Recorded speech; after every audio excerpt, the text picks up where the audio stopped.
बिस्मिल्लाहिर्रहमानिर्रहीम। अस्सलाम वालेकुम व्यूअर्स, कैसे हो आप सब लोग। अल्लाह ताला आपको सेहत वाली खुशी वाली लंबी ज़िंदगी दे और कामयाबी हमेशा आपकी मुंतज़िर हों। तो ज़बरदस्त यूनिक से व्यूअर्स के साथ आज की रेसिपी है निम्को रेसिपी, जो कि बहुत टेस्टी बनती है और सब बच्चे इसको बहुत पसंद करते हैं। और यकीन कीजिए जब आप इसको घर पे बनाओगे तो आप ख़ुद यकीन नहीं करोगे कि इतनी ज़बरदस्त। अगर कोई मेहमान के आगे रख दोगे तो वो कहेगा ये कौन सा ब्रांड ले आए हो, कहाँ से मिलती है इतनी ज़बरदस्त निम्को।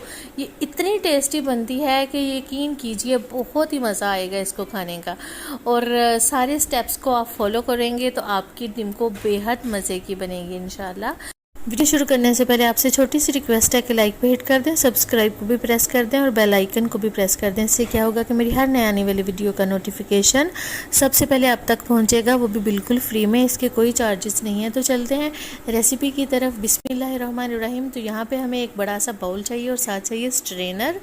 और यहाँ पे मैं ले रही हूँ बेसन, 2 कप मैं बेसन ले रही हूँ। यहाँ पे 2 कप हो गए। तो अब इसको छान लेते हैं। छानिएगा ज़रूर, ये एक तो हल्का हो जाता है और दूसरा अगर इसमें कोई चीज़ वो हो तो नज़र आ जाती है। और मैं यहाँ पे ले रही हूँ मैदा आधा कप, और मैदे की जगह आप गेहूं का आटा भी ले सकते हो। इससे क्या होगा कि क्रिस्पी बनेगी निम्को, ज़्यादा क्रिस्पी बनेगी। और अगर आप क्रिस्पी नहीं खाने चाहते तो ना ऐड कीजिएगा। तो यहाँ पे मैंने ज़ीरा लिया है 1 टेबलस्पून, नमक ले रही हूँ 1 टीस्पून, और ऑरेंज फूड कलर ले रही हूँ 1/2 टीस्पून। ऑरेंज फूड कलर जो है वो टोटली ऑप्शनल है, अगर आप नहीं ऐड करना चाहते तो ना कीजिएगा।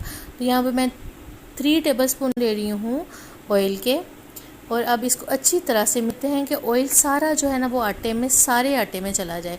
अच्छी तरह मिक्स करने के बाद इसमें थोड़ा थोड़ा सा टैप वाटर ऐड करेंगे और इसकी एक डो रेडी कर लेंगे। डो ना बहुत ज़्यादा हार्ड होनी चाहिए और ना ही बहुत ज़्यादा सॉफ्ट होनी चाहिए। ये आप देख सकते हैं कि इस तरह की डो हमें चाहिए। और इसको हम ऐसे करके बॉल बना लेते हैं और 10 मिनट इसको स्टे दे देते हैं। 10 मिनट के बाद ये एक ज़बरदस्त सा क्रीमी सा फ्लेवर देगी। ये देखें, इसका टेक्सचर देखें कितना क्रीमी सा है। तो जैसे आटा नहीं विसम जाता वो सिचुएशन आ जाती है। इसको रेस्ट देना इसलिए बहुत ज़रूरी है। तो अब इसको रखते हैं। ये देखें बहुत ज़बरदस्त सा आटा हमारा सेट हो चुका है।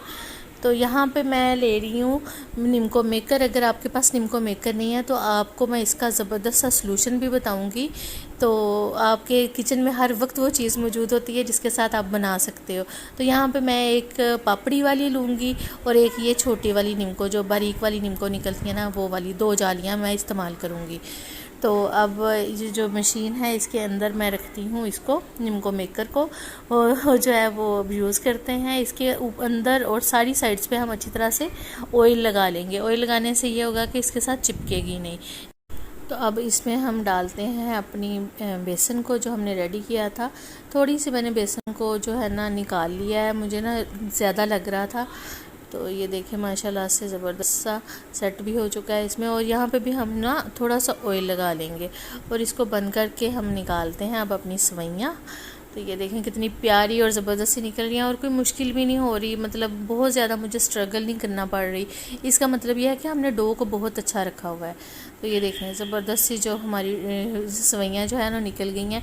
और अब हमें इसको एक जो है ना वो मैंने जो चक्कर है ना, एक को मैंने थोड़ा सा लाइट कलर देना है, 2 को ज़रा डार्क कलर देना है। तो ये जब क्रिस्पी अगर आपको चाहिए तो आप डार्क कलर ही दीजिएगा। तो अदरवाइज़ ऐसे होता है कि बाज़ औक़ात जो होती है ना सवैयाँ अंदर से, ऊपर से तो हार्ड हो जाती है लेकिन अंदर से ना कच्ची रह जाती हैं, इसलिए आपने इसको मीडियम फ्लेम पे कुक करना है। तो अब मैं पापड़ी निकाल रही हूँ। तो पापड़ी साहिबा जो है मैं निकाल के, तो इसको भी हम गोल्डन सा कलर दे लेंगे। गोल्डन कलर तो पहले ही, थोड़ा सा रेड कलर देंगे। तो इसको रेड सा कलर आने तक हम इसको पकाएंगे। मीडियम फ्लेम पे बनाएंगे। मीडियम फ्लेम पे बनाने से ये है कि ये क्रिस्पी होगा। तो ज़बरदस्त सी हमारी जो पापड़ी है वो भी रेडी हो चुकी है। तो अब चलते हैं नेक्स्ट स्टेप की तरफ। यहाँ पे मैंने 2 चम्मच जो है वो चने लिए हैं एक बाउल में, 2 चम्मच एक बाउल में चने लिए, और यहाँ पे मैं ग्रीन कलर जो है वो ऐड कर रही हूँ। तो इसको ये आपने एक दिन पहले, मतलब ओवरनाइट हमने इसको रखना है, एक दिन पहले ये स्टेप आपने करना है। तो ग्रीन कलर डाल के तो इसको मैंने कर लिया है ज़रा सा मिक्स। तो ग्रीन कलर जो है ना थोड़ा सा हम ज़्यादा डालेंगे, ऑरेंज कलर भी हम ज़्यादा डालेंगे, और रात पूरी पड़े रहेंगे तो बड़ा प्यारा सा कलर आ जाएगा। तो इसलिए थोड़ा सा हमने इसको ज़्यादा डालना है।